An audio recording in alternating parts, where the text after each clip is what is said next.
ابتدا ہے رب جلیل کے بابرکت نام سے جو دلوں کے بھید خوب جانتا ہے۔ دیکھتی آنکھوں سنتے کانوں صابری میاں کا سلام پہنچے۔ ناظرین محترم، اللہ تعالیٰ نے اپنے حبیب آقا دو جہاں حضرت محمد مصطفیٰ صلی اللہ علیہ وآلہ وسلم کو بے شمار ایسے خصائص اور فضائل عطا فرمائے کہ جو اس سے پہلے مخلوق میں سے کسی کے حصہ میں نہ آئے۔ بے شک حضور اکرم صلی اللہ علیہ وآلہ وسلم کو عطا کردہ فضائل و کمالات کی پوری وسعت کو بیان کرنا کسی انسان کے بس کی بات نہیں۔ ہمارا یہ عقیدہ ہے کہ صرف اللہ خالق و قادر ہی اپنے محبوب کو عطا کردہ مکمل خصوصیات کا جاننے والا ہے۔ ناظرین گرامی، جس طرح نبی محترم صلی اللہ علیہ وآلہ وسلم کو تمام خوبیوں میں کمال حاصل تھا، اسی طرح اللہ پاک نے اپنے محبوب نبی کو لامحدود جسمانی طاقت بھی عطا کی تھی۔ یاد رکھیے، شہنشاہ مدینہ قرار قلب و سینہ صلی اللہ علیہ وآلہ وسلم نے کبھی بھی پیٹ بھر کر کھانا تناول نہیں فرمایا اور نہ ہی آپ پہلوانی کی طرف متوجہ ہوئے۔ اس کے باوجود اس قدر طاقت و توانائی کا آپ سے ظاہر ہونا یہ آپ صلی اللہ علیہ وآلہ وسلم کا معجزہ بھی ہے، اور آپ صلی اللہ علیہ وآلہ وسلم کے قلب اطہر کی طاقت و قوت تو قرآن پاک سے بھی ظاہر ہے۔ پارہ 28 سورۃ الحشر آیت نمبر 21 میں ارشاد ہوتا ہے، اگر ہم یہ قرآن کسی پہاڑ پر اتارتے تو ضرور تو اسے دیکھتا جھکا ہوا پاش پاش ہوتا اللہ کے خوف سے۔ انبیاء کرام کا یہ شیوا رہا ہے کہ جب بھی انہیں کسی مقابلے کے لیے للکارا جاتا ہے تو یہ ان کی شان کے خلاف ہے کہ وہ انکار کریں، پھر چاہے وہ میدان جسمانی مقابلے کا ہی کیوں نہ ہو، جسے ہم دنگل یا کشتی کا نام دیتے ہیں۔ عربوں میں پہلوانی کا بہت رواج تھا اور دنیا کے نامی گرامی پہلوان عرب سے تھے اور مختلف موقعوں پر دنگل کے لیے میدان سجتے رہتے تھے۔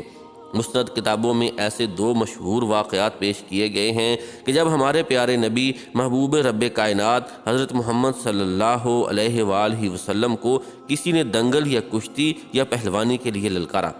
سب سے پہلا اور مشہور واقعہ رکانہ بن عبد یزید کا ہے۔ رکانہ پورے عرب کا مشہور اور خوبصورت پہلوان تھا۔ یہ ایک نامی گرامی پہلوان تھا اور پوری دنیا میں پہلوانی کے مقابلے کے لیے جایا کرتا تھا۔ مکہ میں رکانہ مشہور تھا کہ پورے مکہ میں کوئی ایسا شخص نہیں ہے کہ جسے رکانہ پہلی ہی بار میں ایک ہی داؤ میں نہ پٹخ دے، اور جب رکانہ کسی کو پٹخ دیتا تو وہ دوبارہ اٹھنے کے قابل نہ رہتا تھا۔ ایک دن ابو جہل اپنے کچھ ساتھیوں کو لے کر رکانہ کے پاس گیا اور اسے اپنے گھر کھانے کی دعوت پر بلایا۔ رکانہ جب ابو جہل کے گھر دعوت پر آیا تو اس کی خوب آؤ بھگت کی گئی اور ابو جہل اپنے دوستوں کے ساتھ مل کر رکانہ کو اکسانے لگا۔ محمد بن عبداللہ نے ایک نیا دین پیش کیا ہے جس کی تبلیغ سے وہ باز نہیں آ رہا، کیا تم اس بارے میں کچھ کر سکتے ہو؟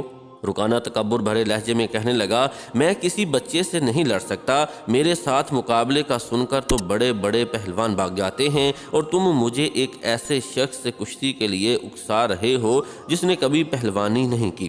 نہیں، میں ہرگز ایسی لڑائی نہیں لڑوں گا کہ جس سے پورے عرب میں میری توہین ہو۔ اس نے اکسانے والے آدمیوں کی بات نہ مانی کیونکہ وہ کسی پہلوان کو اپنے برابر سمجھتا ہی نہیں تھا۔ مسلمانوں کے دشمن خاموش ہو گئے، لیکن سوچتے رہے کہ آخر کیسے رکانہ کو اس مقابلے کے لیے راضی کیا جائے۔ محمد صلی اللہ علیہ وآلہ وسلم کو اس مقابلے میں ہرا کر مسلمانوں کے سر جھکا دیے جائیں، نعوذ باللہ۔ مکہ کے یہودی خاص طور پر رسول کریم صلی اللہ علیہ وآلہ وسلم کے دشمن تھے، لیکن وہ کھل کر میدان میں نہیں آتے تھے۔ وہ خوش تھے کہ اہل قریش آپس میں بھڑ کر ایک دوسرے کے دشمن ہو گئے ہیں۔ انہیں پتہ چل گیا کہ قریش کے کچھ آدمیوں نے رکانہ پہلوان کو اکسایا ہے کہ وہ رسول اللہ صلی اللہ علیہ وآلہ وسلم کو کشتی کے لیے للکارے، لیکن وہ نہیں مان رہا۔ ایک روز رکانہ رات کے وقت ایک گلی سے گزر رہا تھا کہ اس کے قریب سے ایک بڑی حسین و جوان لڑکی گزری۔ چاندنی رات میں لڑکی نے رکانہ کو پہچان لیا اور مسکرائی۔ رکانہ وحشی تھا، وہ رک گیا اور لڑکی کا راستہ روک لیا۔ کیا تم جانتی ہو کہ عورت مرد کی طرف دیکھ کر مسکراتی ہے تو اس کا مطلب کیا ہوتا ہے؟ رکانہ پہلوان نے پوچھا، کون ہو تم؟ اس کا مطلب ہوتا ہے کہ عورت اس مرد کو چاہتی ہے۔ اس جوان لڑکی نے جواب دیا، میں سبتہ بنت ارمن ہوں۔ رکانہ نے کہا، او ارمن یہودی کی بیٹی، اور لڑکی کے کندھوں پر ہاتھ رکھ کر اسے اپنے قریب کر کے بولا، کیا میرا جسم تجھے اتنا اچھا لگتا ہے اور کیا میری طاقت؟ تمہاری طاقت نے مجھے مانوس کر دیا، سبت نے ہٹتے ہوئے کہا۔ لیکن تم تو مسلمانوں کے نبی محمد صلی اللہ علیہ وآلہ وسلم سے ڈرتے ہو۔ رکانہ نے گرج کر پوچھا، کون کہتا ہے؟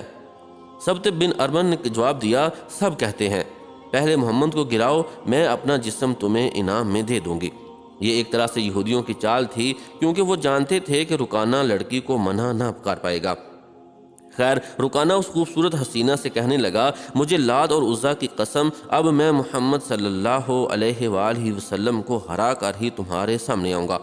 ابن حشام، علامہ ابن الاسیر اور علامہ زرقانی رحمۃ اللہ علیہ لکھتے ہیں کہ رکانہ سیدھا حضرت محمد مصطفیٰ صلی اللہ علیہ وآلہ وسلم کے پاس پہنچا اور کہنے لگا، میرے بیٹے، آپ بڑے دل اور بڑی جرات والے آدمی ہو۔ میں بھی یہ بھی جانتا ہوں کہ تم جھوٹ بولنے سے نفرت کرتے ہو، لیکن مرد کی جرات اور صداقت کا پتہ اکھاڑے میں چلتا ہے۔ آؤ میرے مقابلے میں اکھاڑے میں اترو، اگر مجھے گھرا لو تو میں آپ کو اللہ کا بھیجا ہوا نبی مان لوں گا، لات اور عزیٰ کی قسم اسلام قبول کر لوں گا، لیکن یہ ایک بھتیجے اور چچا کی کشتی نہیں ہوگی۔ رسول خدا محبوب رب کائنات صلی اللہ علیہ وآلہ وسلم نے رکانہ کی للکار کے جواب میں کہا، ایک بت پرست اور سچے دین کے پیغمبر کی لڑائی ہوگی، تو ہار گیا تو اپنا وعدہ نہ بھول جانا۔ مکہ میں یہ خبر صحرا کی آندھی کی طرح پھیل گئی کہ رکانہ پہلوان اور حضرت محمد صلی اللہ علیہ وآلہ وسلم کی کشتی ہوگی، اور جو ہار جائے گا وہ جیتنے والے کا مذہب قبول کر لے گا۔ قریش کا بچہ مرد و زن اور یہودی ہجوم کر کے آ گئے، اکھاڑا سج گیا۔ ناظرین گرامی، مسلمانوں کی تعداد اس وقت کم تھی، اس لیے وہ تلواروں اور برچھیوں سے مسلح ہو کر اکھاڑے پہنچ گئے کہ کہیں اگر کفار مکہ نے کوئی سازش کی یا مقابلہ میں رکاوٹ ڈالی تو نبی مکرم صلی اللہ علیہ وآلہ وسلم کے ساتھ شانہ بشانہ کھڑے ہو جائیں گے۔ عرب کا سب سے زیادہ طاقتور اور وحشی پہلوان رکانہ بن عبد یزید رسول کریم صلی اللہ علیہ وآلہ وسلم کے مقابلے پر اترا۔ اس نے حضور اکرم صلی اللہ علیہ وآلہ وسلم پر تنزیہ نظر ڈالی اور آپ صلی اللہ علیہ وآلہ وسلم پر تھپکی کسی۔ آپ صلی اللہ علیہ وآلہ وسلم مکمل خاموشی اور اطمینان سے رکانہ کی آنکھوں میں آنکھیں ڈال کر دیکھتے رہے کہ وہ بے خبری میں کوئی داؤ نہ کھیل جائے۔ رکانہ آپ صلی اللہ علیہ وآلہ وسلم کے ارد گرد یوں گھوما اور اپنا داؤ کھیلنے کے لیے تیار ہوا۔ کفار مکہ اللہ کے رسول صلی اللہ علیہ وآلہ وسلم اور مسلمانوں پر آوازیں کس رہے ہیں اور مذاق اڑا رہے ہیں، جبکہ مسلمان خاموش تھے، وہ دل ہی دل میں اللہ کو یاد کر رہے تھے۔ انہوں نے اپنی تلواروں کے دستوں پر ہاتھ رکھے ہوئے تھے۔ پھر نہ جانے کیا ہوا کہ رسول اکرم صلی اللہ علیہ وآلہ وسلم نے کیا داؤ کھیلا۔ ابن الاسیر کہتے ہیں کہ آپ صلی اللہ علیہ وآلہ وسلم نے رکانہ کو اٹھا کر زمین پر پٹخ دیا۔ رکانہ زخمی شیر کی طرح اٹھا اور غرا کر آپ صلی اللہ علیہ وآلہ وسلم پر حملہ آور ہوا۔ آپ صلی اللہ علیہ وآلہ وسلم نے پھر وہی داؤ کھیلا اور اسے پٹخ دیا۔ وہ اٹھا تو آپ صلی اللہ علیہ وآلہ وسلم نے اسے تیسری بار پٹخا۔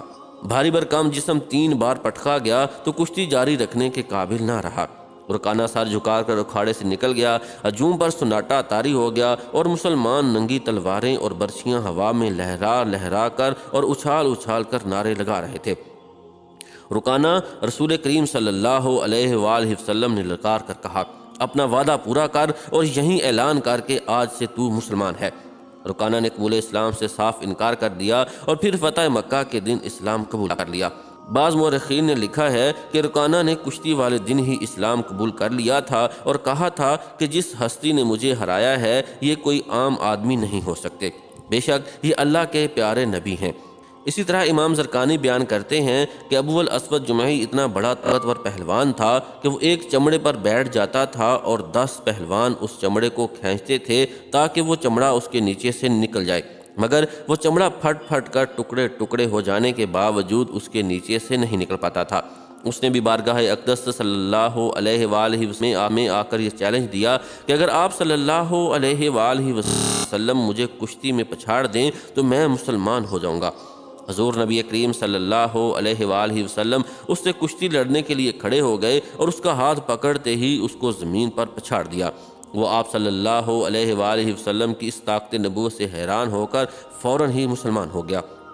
اللہ کریم ہمیں اپنی اور اپنے پیارے حبیب کی سچی محبت عطا فرمائے اور بروز قیامت ہمارے حساب میں نرمی فرمائے۔ آمین ثم آمین یا رب العالمین۔